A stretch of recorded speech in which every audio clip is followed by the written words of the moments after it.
stand by for action.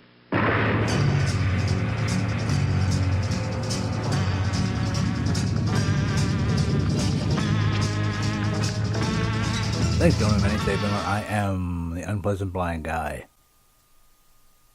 And we're going to get into the closer examination of Brexit shortly. First, though, I want to talk about something that's made some people rather angry.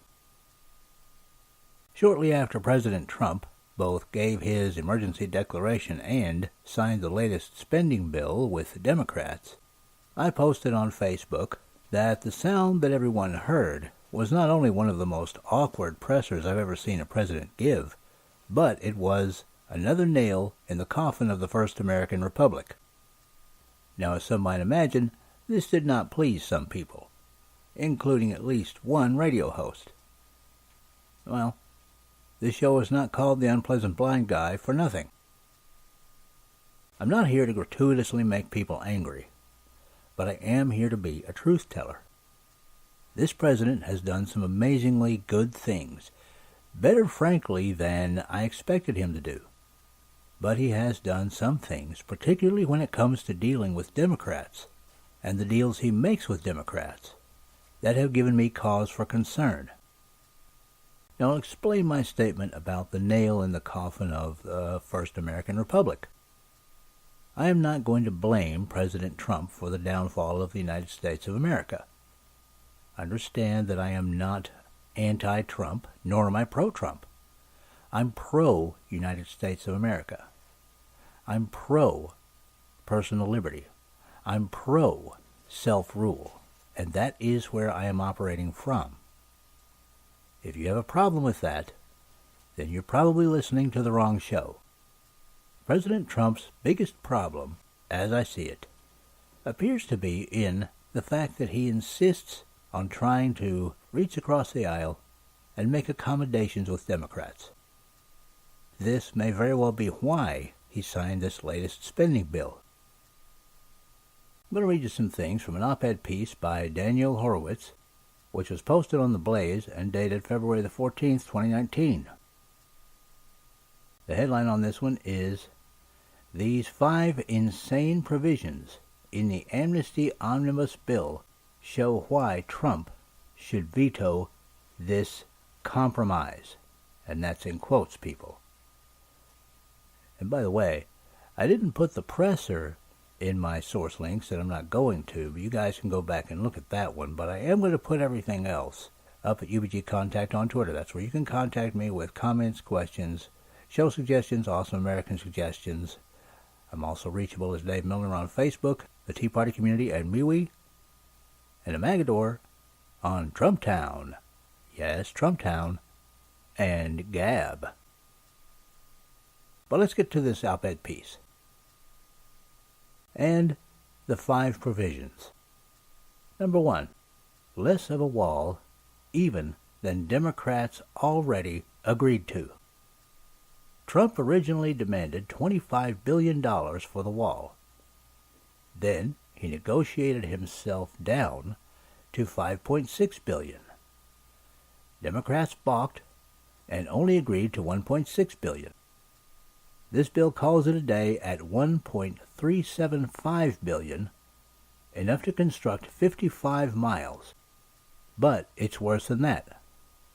This bill limits the president's ability to construct quote-unquote barriers to just the Rio Grande Valley sector and only bollard fencing, not concrete walls of any kind. There's no ability to adapt. Furthermore, Section 231 prohibits construction even within the RGV in 5 locations that are either federal or state lands.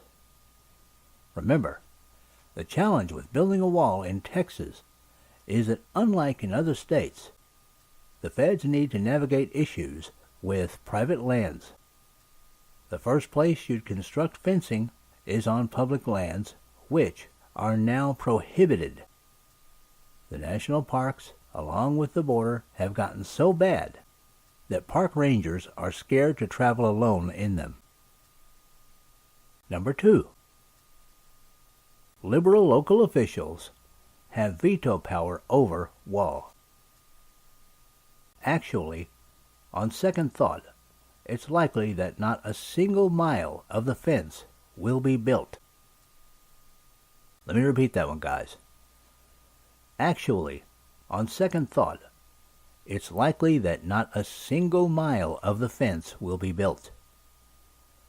Section 232A of this bill states that, quote, prior to use of any funds made available by this act for the construction of physical barriers, end quote, the Department of Homeland Security, quote, shall confer and seek to reach mutual agreement regarding the design and alignment of physical barriers within that city, end quote.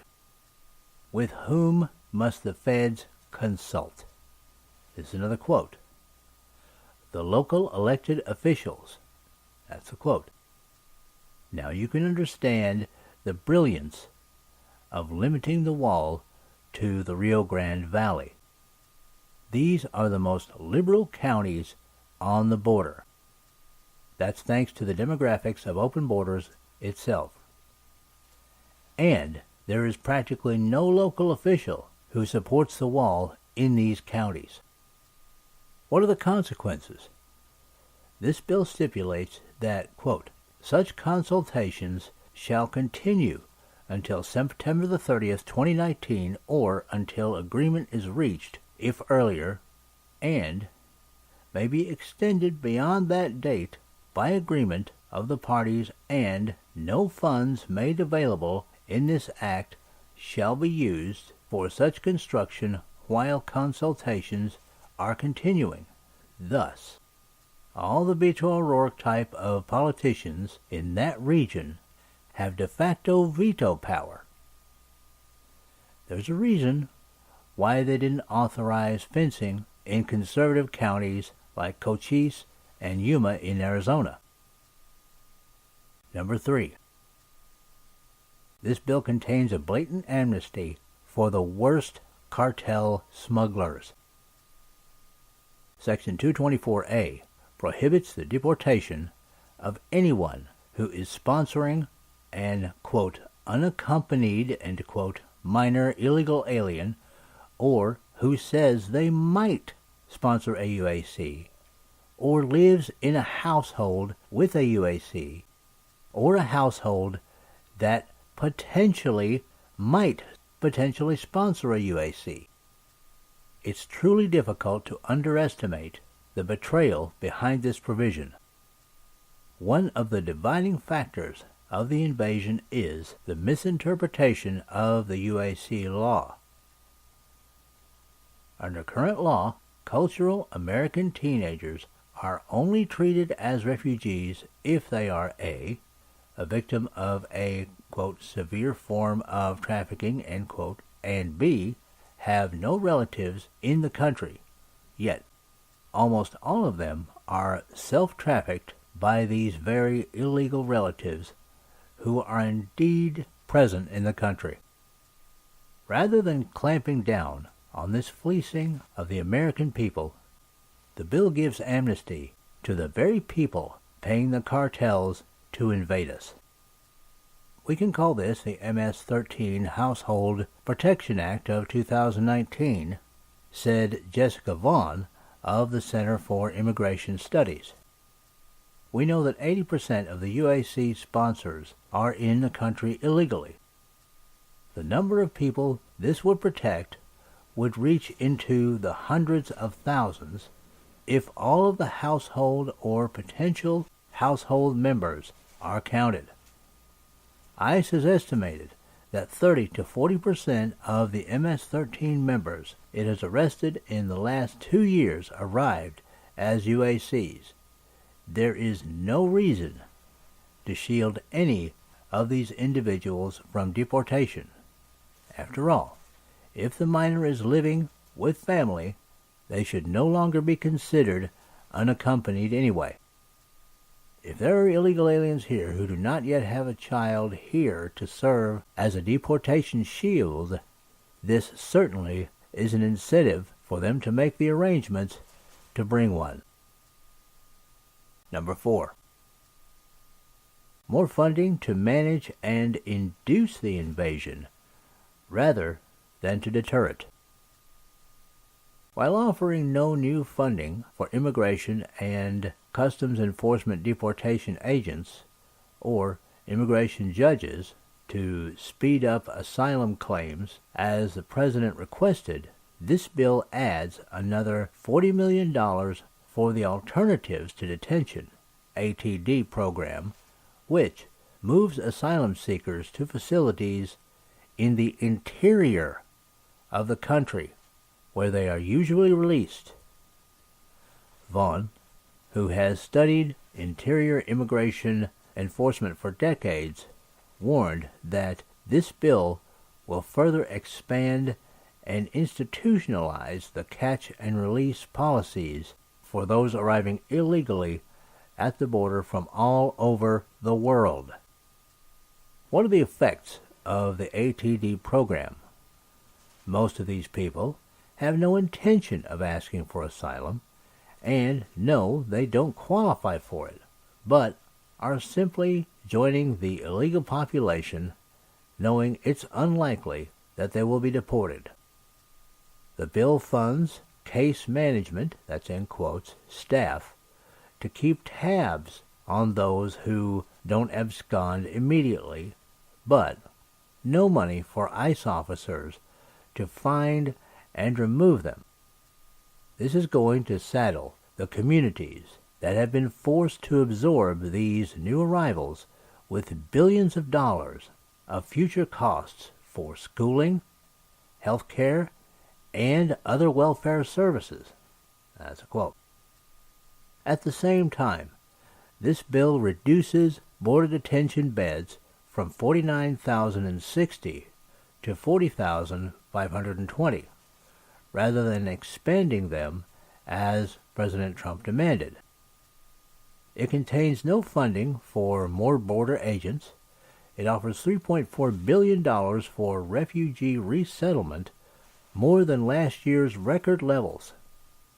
Remember, much of the refugee program has been used not just for bringing in traditional refugees from overseas, but to resettle the aforementioned Central American teenagers being self-trafficked through the border, empowering cartels, and taking advantage of us. Finally, number 5. Doubling low-skilled workers. This bill, page 1161, doubles the number of H-2B non-agricultural unskilled seasonal workers, who will continue to be a public charge on America. This gives you a glimpse of what is driving this amnesty bill on the Republican side. That would be the rhino side. That's not them, that's me saying that. That would be the rhino side and crony capitalism, not the kind of capitalism that I necessarily support, but I'll continue. This is just a cursory glance through the bill. Taken together, these provisions will aggravate the criminal conspiracy of the cartels and continue the invasion. So there you have it. But we have to look at all of this in perspective. Not only was there the signing of this horrible bill, but there was the emergency declaration. Now the left have collectively had a cow, screaming, "Where's the emergency, Mr. President?" Well, to the left I would say not so fast. Let me read from this story by Jennifer Earl of Fox News, dated February the 15th, 2019. The headline on this one is, Trump's border wall joins 31 other national emergencies currently in effect. You read right, guys, 31. Here's the list. Jimmy Carter. I remember, he was elected in 1976, guys. That's a blast from the past. 2 national emergencies declared, 1 still active. Slick Willie Clinton. 17 national emergencies declared, 6 still active. George W. Bush, 13 national emergencies declared, 11 remain active. And Barack Hussein Obama, 12 national emergencies declared, 10 remain active. And as for President Trump, well, he's declared 4 national emergencies, and 3 of them are active. So you see what's happening here, people. As usual, even though the left has gotten everything they wanted, everything they could have possibly dreamed of in this spending bill, including the continuation of Planned Parenthood again, they still want more. They want to make sure that this national emergency to build the wall never happens. They want complete and total victory so that they can have complete and total destruction of the United States of America.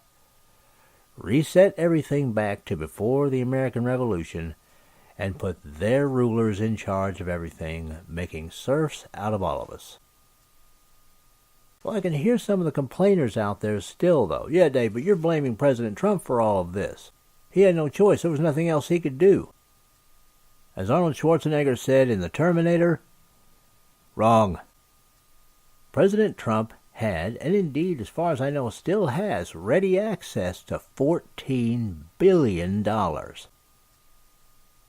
I'm going to throw this story in with my resource links.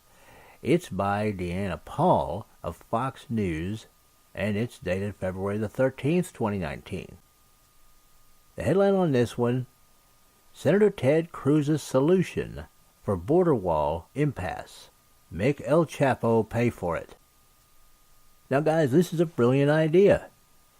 El Chapo was convicted in the United States of America, and hopefully he's going to spend the rest of his natural life in a very nasty prison cell. But his assets are now forfeit to the United States government, and they total in the neighborhood, if not over, $14 billion. Now, it's not the $25 billion that President Trump originally wanted, but hey, it's 14, and it sure beats $1.3 billion. What President Trump should have done was gone for a continuing resolution and spent that confiscated money from El Chapo on a wall. He did not have to sign this spending bill. As I said earlier, guys, this president has done fairly well on a lot of fronts, but his inability to deal with Democrats in a way that benefits the people of the United States is a stumbling block for him. And we, as good conservative people of the United States of America, need to send him a message that if he continues this, he may well find himself opposed in 2020 by someone like, say, a Ted Cruz or a Ben Sasse. In fact, thinking about this yesterday or the day before, I realized it's probably a good thing if President Trump does have opposition in the 2020 primaries. He needs to be reminded that the people of the United States of America who elected him are not stupid, and that our patience is not infinite. It needs to be indicated to him that his country is more important than his ego and his self-vision as the great deal maker, author of The Art of the Deal. Because frankly, guys, the last 2 spending bills President Trump has signed have not had a very good return. Mr. Chambers, don't get on that ship. The rest of the book, To Serve Man, it's a cookbook.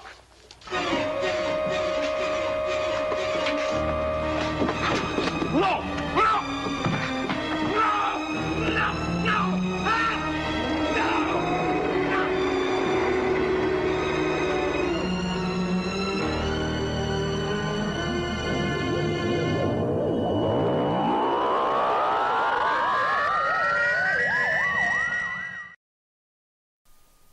Again, that said, he's better than any of the freaks that the Democrats are running for president right now. But don't jump all over me if I tell truths about this president. I'm going to continue to do so because I'm not a member of the cult of Trump. I'm a proud citizen of the United States of America, and I don't want to see this republic taken down. And by the way, around mid-April, I'm going to be running my Way Back series again. If you haven't heard it, I encourage you to listen to it then and to share it. Its message is more relevant this year than it ever has been.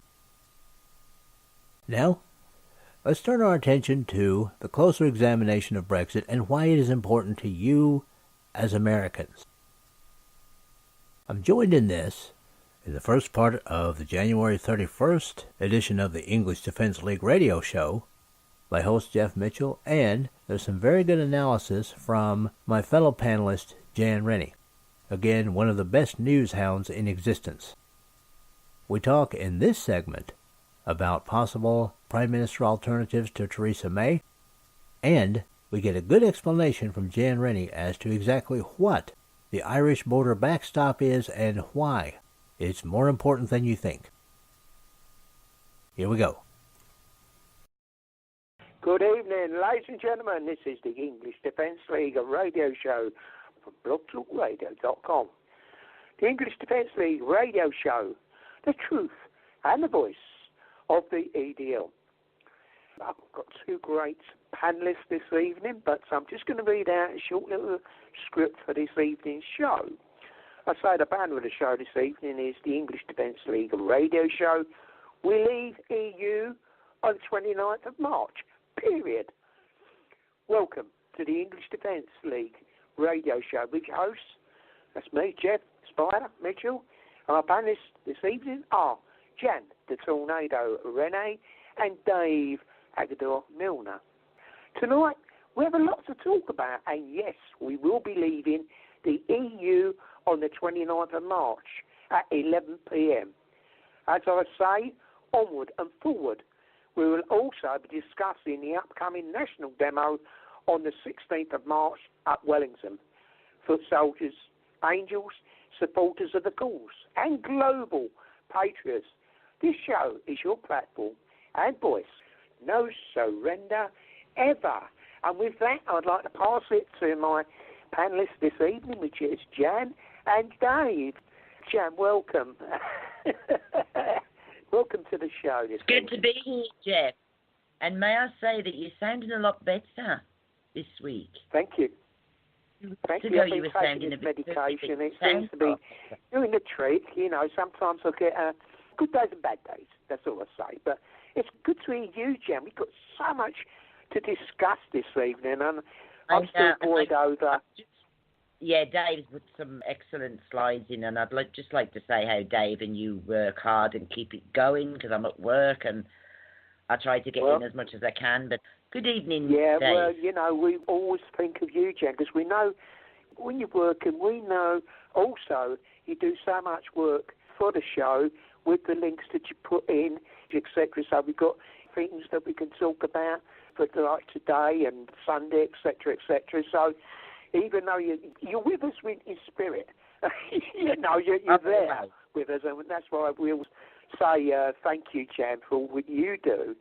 So we really appreciate it, even though we know sometimes you've got to work to put the food on the table, etc., etc. It's just the way it goes, isn't it? But it's so good to hear your voice, Jan. And, of course, we've got Dave here. He's very quiet in the background here. But, Dave, good to have you here, mate. And, what's the weather like? You've been getting over in the United States. My God. A vortex, polar vortex, whatever it is. Dave, over to you, pal. Well, no, I think just Hillary Clinton opened up her house coat. But, no, I just want to say hello to not only to everybody in the UK and over here in the States and around the world, but hello to the listeners of the Unpleasant Blind Guy. This is going to be part of a multi-part series that is explaining in detail about Brexit and about what it means to Americans, the wider implications of leaving a super state. And this particular show, guys, will be split in half because we have quite a few things that we want to talk about here. But, yeah, it's moved on now, and it's moved into a new phase, and hopefully, we'll see, There won't be any kind of second referendum BS or anything of that nature. We'll see what happens, but we do have quite a few stories and things. And Jan has some great stuff on a possible prime minister candidate that sounds really good. And Jan, I know that you will want to say a word or two about Ireland, the whole backstop nonsense, and explain that to my American brothers and sisters so they understand a little bit more about what's going on. But looking forward to it, Jeff. And okay, it's a little bit brisk out here. The last time I checked was a few hours ago, and it was 3 degrees Fahrenheit. I'm not sure what it is now, but it's probably... They said there's going to be a change in your weather, didn't they, over the next day and a half, 2 days? Yeah. We'll see. I'd have to check it, but yeah. It's nice and warm and toasty in here, so I'm grateful for that. I'm nice and toasty, and I don't know what your degrees are, but it's where I am right now is -5, so yeah, it's never got above -2.5 all day. So, yeah, it's very cold. Are you in Scotland at the moment, Jamie, down in Birmingham? I was going to say. All the 6 cats are in. I've got Hobo lying across my lap now. I've had to move my computer over the arm. That's how you like it, Jan. You know what you like. It's a 6 cat night. Actually, we've seen the sun quite a bit today, but this time of year, Dave, the temperatures, you get the sun, not too bad, keep frosting a little bit, but at night we have a hard frost, and it just makes the roads a bit icy, doesn't it, Jan? So, but fortunately, I hope that we're not going to see too much more snow, but you can never tell, can you? You never know what's going to happen with our weather. But anyway, Jan and Dave, it's good to have you both here tonight. So we've got so much. And also, we've got a demonstration coming up just over, it's about 5 weeks' time, March the 16th. So what am I talking about, Jan? Is it 5 or 6 weeks? 16th of March in Wellington. Yeah. Yeah. Time to head to Wales. Yeah. Wellington, isn't it? Wellington. Yeah, that's remember we figured that out. I'm not too sure about Wellington. Is it? Oh, it is cold. It is well. My goodness me. Well, no. Remember, we looked for it on the map, and I found it. It's not that far away from Cardiff. So yeah, it's in Wales. So everybody will get ready to head west. Yes. Go west, young men and women. Well, guys, I think, first of all, since Sunday, we had the big vote on Tuesday that everybody was concerned about. And I've got the story here. Not going to spend a lot of time on it because we have so much to talk about, but let's read some of the main bullet points and things. This is from the Mail Online. It's by James Tapsfield, political editor for the Mail Online, and Tim Schulthorpe, deputy political editor for the Mail Online, and Martin Robinson, chief reporter for the Mail Online. So everybody got involved in this one. All right. This one was updated yesterday. So the headline here, a sweeping victory for May as she wins all but one vote in the Commons showdown, crushing Remainer rebel bid to delay Brexit and winning a mandate to return to Brussels and renegotiate backstop. I'm going to go ahead and just read the subheads, the bullet points. The House of Commons staged a series of high-stakes votes on Theresa May's Brexit strategy this evening. Labour bid to rule out a no-deal Brexit was trampled by a majority of 31, and SNP amendment was also beaten. Government saw off Conservative MP Dominic Grieve's bid to force indicative votes to be held in Parliament. An effort by Yvette Cooper, one of the Darth Vaders of all of this, to pave the way for Brexit to be delayed past the end of March, lost by 23 votes. And this is the important thing, Jeff. An amendment tabled by senior Tory backbencher Graham Brady and backed by the PM was passed by MPs. And the amendment endorsed Mrs. May's deal as long as she can overhaul the controversial Irish border backstop. Mrs. May hailed a route to a Brexit deal and humiliated Jeremy Corbyn, finally for a, quote, Plan C, end quote, proposal put together by hardline Tory Brexiteers and Remainers. So this looks like it's going to be a negotiation type thing. Jen, what are your impressions of this so far? They should never involve Jeremy Corbyn in any way, and they should have any say in any negotiations, because they will ensure some tie to the EU in whichever way they can still tie us, they will do it. Yeah. Yeah, I think so. That is, I believe, what this quote-unquote Plan C is going to be all about, is going to be finding some way to make it Brexit in name only. And that, I think, moving forward is the biggest concern that people should have. Whether or not the UK leaves the EU in March officially is now a different question. The question, I think, becomes how the UK will leave the EU. And will it really leave the EU? Will it be symbolic or will it be real? And this is a question, I think, Jan, that, and listeners, that has reverberations across the planet. Because, Jan, the last time we spoke, you were talking about how you believe that UKIP should rebrand itself, change its name, and become something else, because that issue is, if not dead, at least changed. But I think there's a wider issue here. I'm not so sure that UKIP should change its name for one important reason. It's the United Kingdom Independence Party. Now, however Brexit shakes out, and of course we hope it shakes out with no deal and not paying Europe any more money or allowing any more uncontrolled migration or anything like that. But however it shakes out, there's a bigger superstate that people, I think, need to consider getting rid of. Okay? Now, as you may have noticed, people, Blog Talk Radio has cut out bits of this conversation. This is a technical glitch that Blog Talk Radio has had for years, and quite honestly, I don't think they ever planned to resolve it. This time, though, the glitch caught the conversation at a critical point, because the organization that I was referring to is the United Nations. Look at what they've done. Yeah.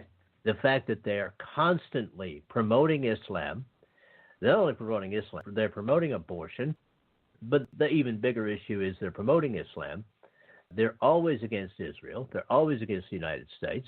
They're almost always against the UK. This is an organization that neither of our countries and none of the people's countries who are happen to be listening right now should belong to.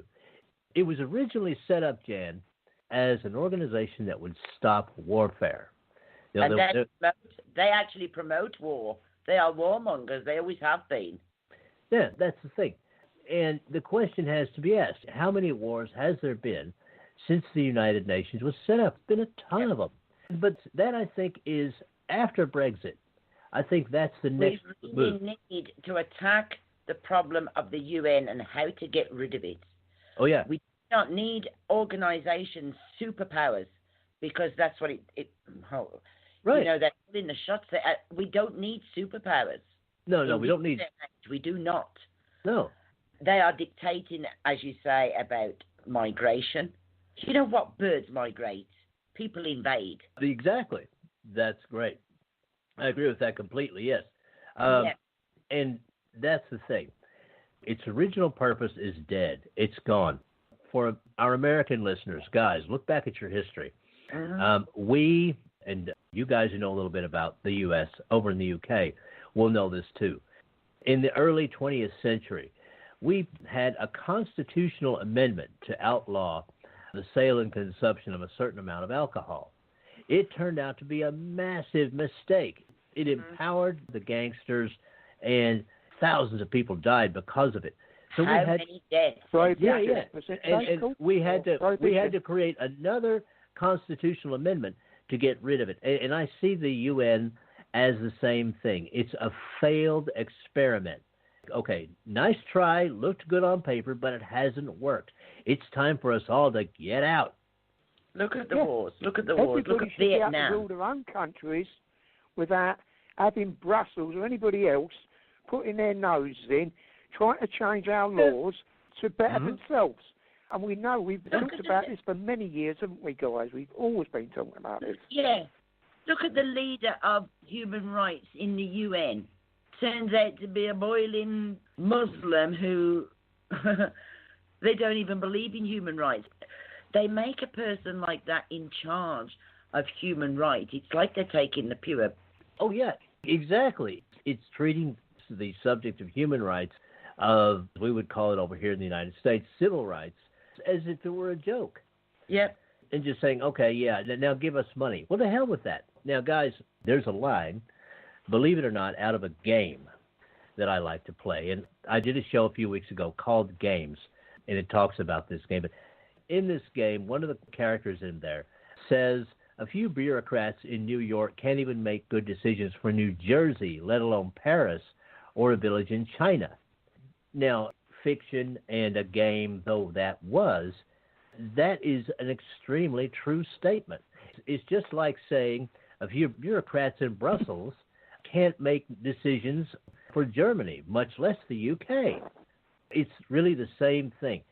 You're trying to shuck one super state, and I really think that it's time for a worldwide effort to get rid of the big super state. But that's my feeling, Jan. And that's what I was thinking as I was cogitating what you had to say about UKIP and them changing I think any right-minded person would agree with that. Dissolve the UN. Dissolve it. Say to dissolve the EU. And that's what they're feared of. You know, without Britain, maybe somebody else will follow suit, and the EU states, as they wanted superpower, assholes that they are, will dissolve one by one, hopefully. I think the UK is the template. Without all this bureaucratic nonsense of the Brexit backstop. I mean, what a load of poppycock that is. Well, Jan, read it. Well, it's all about befuddling the whole Brexit. When we voted for our Brexit, Jan, we didn't vote for different things to be added to it to get out. Out means out. And it doesn't matter what the bureaucrats in Brussels have to say about it. We want to trade independently. We've got friends right away across the globe. We don't need them. They need us. Don't they, Jan? And Dave, we've known that. And this is why they've been trying to put so many obstacles in front of us to stop it, because they knew that this was going to be their downfall. We are sending them their death knell because they know what's going to happen. They're going to crumble. Give it about 6 years, Jan. They will fade away and be an insignificant mark on our history that shouldn't have been put in place in the first place. That's my, that's it. That's my little spin on it anyway. Well, yeah, and guys, you guys have seen all of the fear-mongering that has gone on. I mean, it's still going on in the papers. If you go by the WTO rules, there'll be a disaster. It'll be horrible. I actually found a little something out of an American movie that kind of encapsulates what's going on right now. Check this out, guys. Disaster of biblical proportion. What do you mean, biblical? What he means is Old Testament, Mr. Mayor. Real wrath of God type stuff. Exactly. Fire and brimstone coming down from the skies. Rivers and seas boiling. 40 years of darkness, earthquakes, volcanoes, the dead rising from the grave. Human sacrifice, dogs and cats living together, mass hysteria. That's pretty much what's going on in the papers. Am I not right, Jan? Yeah, They're going to walk on the earth as well, aren't they, Dave, and all that? That's what... Oh, God. To hear some of these videos. In one of the videos, that's off one of the stories that I got for the show, there was a guy that, if the UK goes to the WTO rules, then they won't be able to land planes in the EU or, in Europe. Oh, my God, what in the hell? Now, Jan, we've got a few minutes before break, and you said I bugged you because you're so good to check out this lady who has emerged as a possible PM candidate, Prime Minister candidate over in the UK, and she appeared to be a hard Brexiteer, but we didn't know, and we wanted to check it out because, as you both know, Jan and Jeff, we've been betrayed so many times before. So, Jan, if you want to, you reviewed this. What did you find? Esther McVeigh, she's a pain in the arse, or should I say pain in the side to Theresa May. Oh, that's already. She was appointed Secretary in charge of Works and Pensions, but she shifted from that post, I think it was November. She resigned from her current post because of this deal that Theresa May was putting forward. I've been looking at this Esther McVey and I decided I would love her to be Prime Minister. Really, really. She seems to be coming across as hardcore no deal. She's actually making videos. I'll read you a little bit of the videos that she's putting out there. I haven't come across any yet. In a video intended to dismantle the so-called Project Fear of Remain MPs, because you know all this BS they're putting out about how we're going to starve, how we're not going to have biscuits or coffee or tea and all this rubbish. Esther McVey is creating a series of videos to promote a World Trade Organization, WTO, exit. If the UK does eventually leave the EU, MPs argue that the UK would be able to utilise full WTO trade rules. The ex-minister who resigned over Theresa May's deal is making a series of videos called Get to Know WTO. And it's designed to inform the public on what the WTO means and how Britain would adapt to it quite easily. We've already got deals. Why are they doing this to us? That Esther McVey said the former welfare secretary told The Sun she's not very popular because she's been cutting people's benefits. Unfortunately, while she's cutting Indigenous people of Britain's benefits, that's why she's not really liked. We're still promoting the so-called migrants' benefits are getting everything they want and more. She says, I want to let you know that us MPs wanting to ensure that referendum happens are really trying to do our part to ensure that we come out of the EU. Now, when we talk about coming out and coming out without a deal and then working on World Trade Organization rules, a lot of people are asking, what actually is that? Because we have many thick MPs out there, folks. Well, it's an organisation, the biggest in the world, allowing trade and allowing movement, and we would be part of that. The former cabinet minister also joined the Stand Up for Brexit campaign, which is being backed by big-name Brexiteers, Boris Johnson, Ian Duncan-Smith and David Davis. I think she's on par with us where she thinks that Remainers should not be involved in any of the talks, but we'll see how that goes. In the meantime, Mrs. May hasn't said too much about her. I think she's trying to pretend if she doesn't speak about it, she'll go away. She's probably petrified of her. McVey is not going to go away. She has also brought up this so-called Brexit backstop. And I'm saying to myself for ages now, what the hell is it? What do they mean by this Brexit backstop? About this border with Northern Ireland and Ireland?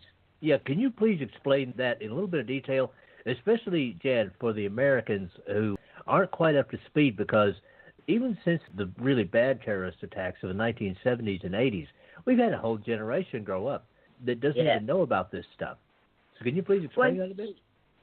The EU, obviously, I think that they want a border. Northern Ireland and the UK and Ireland do not want a hard border. Now, this is where I come in here. Forgetting about the EU, I think a border should have gone up hundreds of years ago.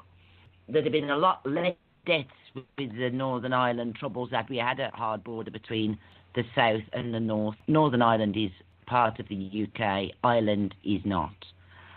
Right. And as we know in the past, they used to come and do their dastardly murderous deeds in Northern Ireland and then they'd skip back over the border, mostly unchallenged. Their own Garda was supposed to be looking after them, but it didn't actually work. I am all for a border. The EU want a border, but if that's them playing it up because they want this border, that would also mean this backstop. This would also mean that the sea would have a border. But what they want this border for is for the EU to check what's coming in and out of Northern Ireland, Ireland into Northern Ireland. Now, it's been okay in the past for the EU to allow the migrants to get to Ireland and then come up through into Northern Ireland and get across on boats into the UK without any border passes or checks. Mm-hmm. There's no control with passports. Right. But now that's been fine because they've been doing that for a few years. Down into Ireland, up into Northern Ireland, across the water into Scotland, down into England mostly. That's been fine. But now when they're talking about goods, now let's shove this border up. But let the EU people check the border. This is the backstop. It says that Brexit has hit another roadblock as Prime Minister Theresa May lost Parliament's crucial vote on her draft withdrawal agreement. So what is the backstop? The one topic that seems unsurmountable. You know what politics is like? They never answer a question. Oh, you of ask course. a question, you never get an answer. But this is their answer. The need for a Brexit backstop is to prevent a hard border between Northern Ireland and the Republic, was one of the first things both the EU and the UK agreed was essential in negotiations. But after these negotiations faltered time and again over the details of this backstop, the complexity of the contentious issue became ever more evident. Now, the backstop still poses the biggest threat to Theresa May and her ability to get the deal passed through UK Parliament, as it formed the core issue leading to MPs to vote it down. A new vote has been called for January the 19th. Well, you know what's all gone on with that one. Right. By Mrs May, less than 2 weeks to salvage Brexit. Before we delve into the topic, it is important to remember the two things. Firstly, even if the Brexit deal is eventually voted through Parliament, this doesn't mean negotiations are done.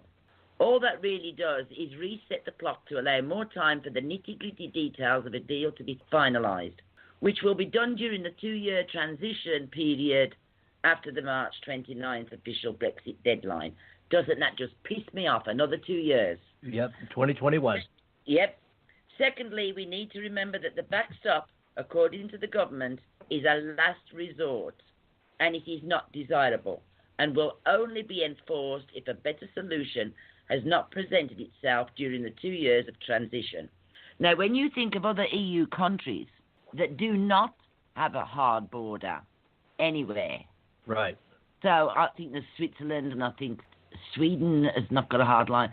There's 2 or 3 countries in Europe that haven't got a hard line border, or should I say even outside of Europe, and there's been no problem. To me, this is just the EU shoving a spanner in the works. Well, Jan, there is not going to be a border. That I can assure you.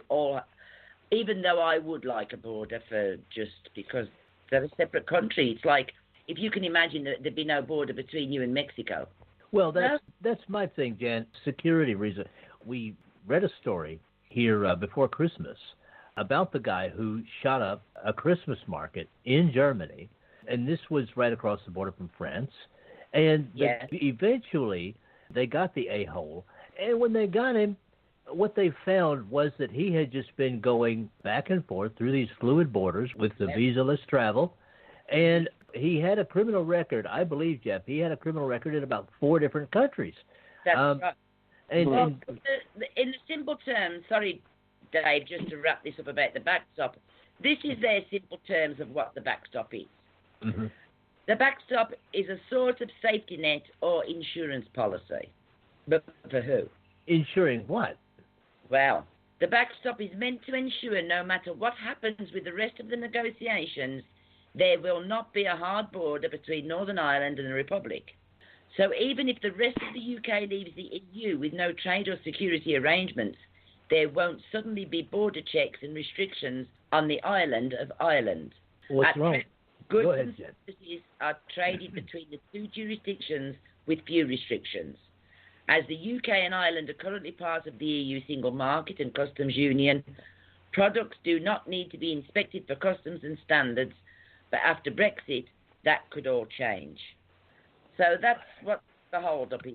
As you just pointed out, there's that guy that was grasshopping from 4 countries across Europe with no hard, fast borders.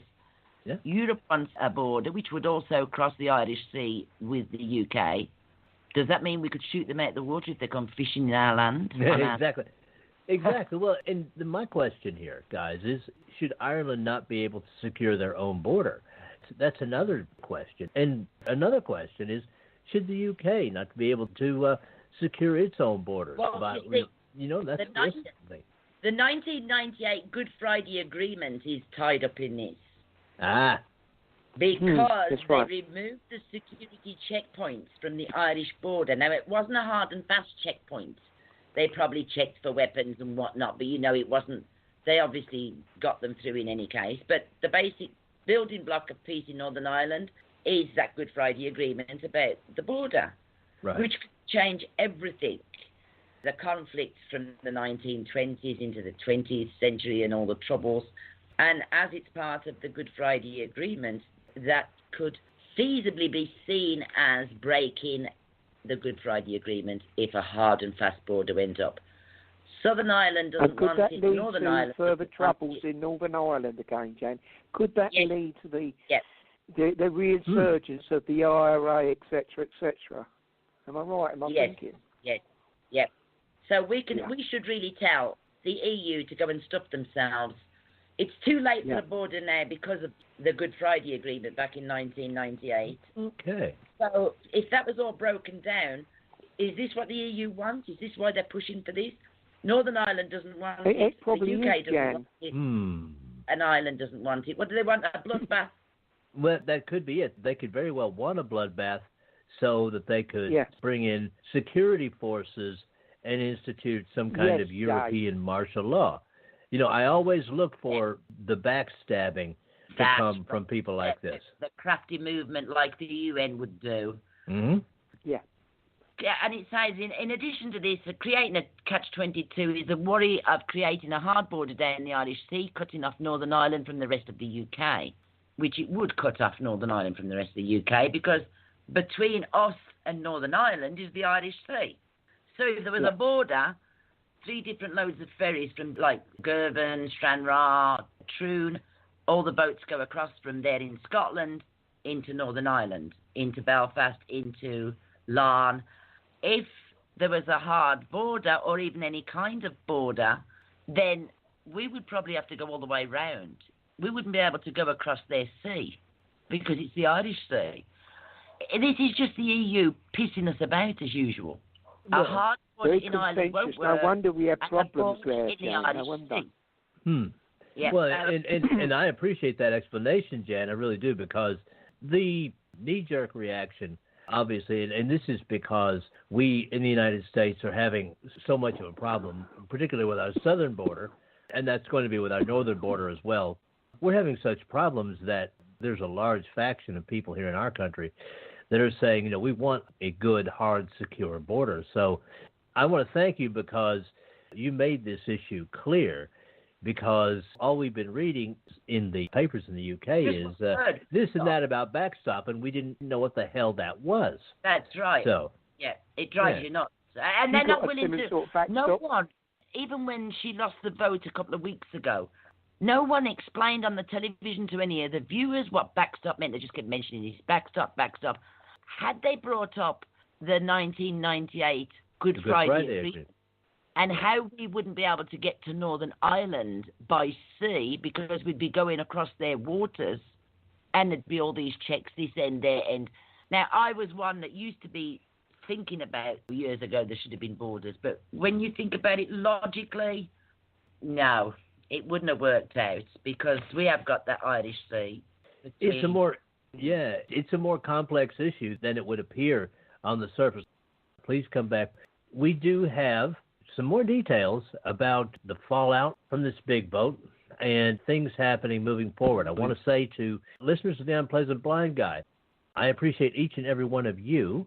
There will be another part to this, the last part of it, and that's going to be coming up next time on the Unpleasant Blind Guy. May your God go with you, and please stay tuned. The Unpleasant Blind Guy is copyright 2019. Anno Domini.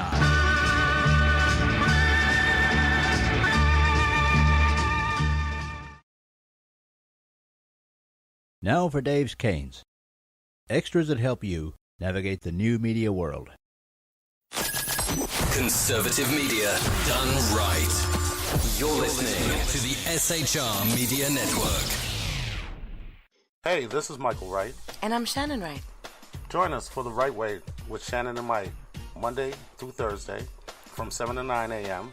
right here on SHR Media. Why are they joining us? For fun things like sports, politics. Oh, maybe some news and entertainment? And all kinds of other things. Money and recipes and events, all kinds of stuff. Yeah, so join us Monday through Thursday, 7 to 9 a.m. here on shrmedia.com.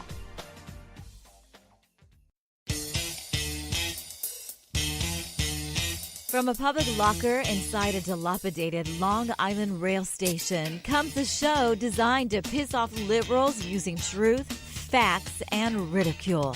The Lid Radio Show, featuring the conservative voice from the People's Republic of New York, the Lid himself, Jeff Dunitz. Tune in every Wednesday at 2 p.m. Eastern, 11 a.m. Pacific on the SHR Media Network. Go to shrmedia.com. At Lid Radio, we fight for the truth, justice, and a good kosher T-bone. If you don't listen, Hillary Clinton might sneak into your bedroom in her housecoat late at night and blame you for her election loss. It's the Lid Radio Show with Jeff Dunitz.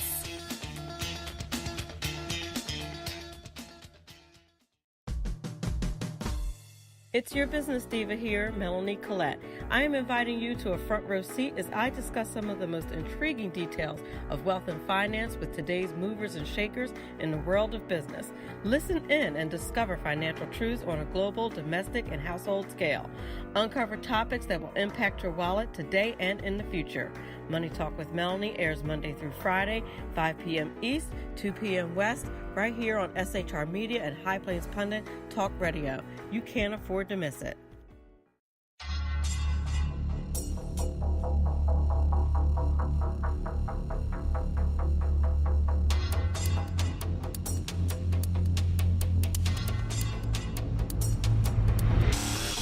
The new show on the SHR Media Network, Sackheads Against Tyranny. On shrmedia.com. Go there quick like a bunny, 11 p.m. Eastern, 8 p.m. Pacific every Wednesday. Live and direct on the SHR Media Network. shrmedia.com. Be there.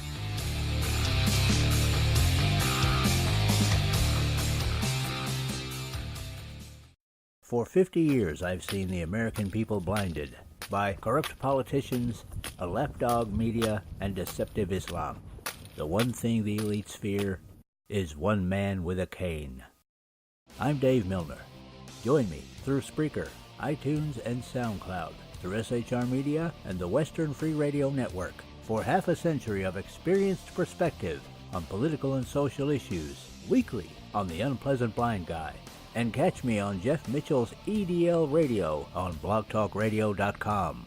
There's no surrender, ever. Because truth is not always pleasant. Broadcasting behind enemy lines in occupied California, a mere 2 miles from the state capital, the bloviating Zeppelin's Berserk Bobcat Saloon Radio Show can be heard every Tuesday and Thursday night at 8 p.m. Pacific and 11 p.m. Eastern, only on the SHR Media Network. Go to shrmedia.com to listen. You can also watch on the SHR Media Facebook page and the SHR Media YouTube channel. No goldfish were abused in the making of this ad. Hey girls, Carry Girl Gear is here. More and more women every day are concealed carrying, participating in competitive shooting, and getting firearms training. It's not a boys' club anymore, and we don't have to shop in their stores anymore either.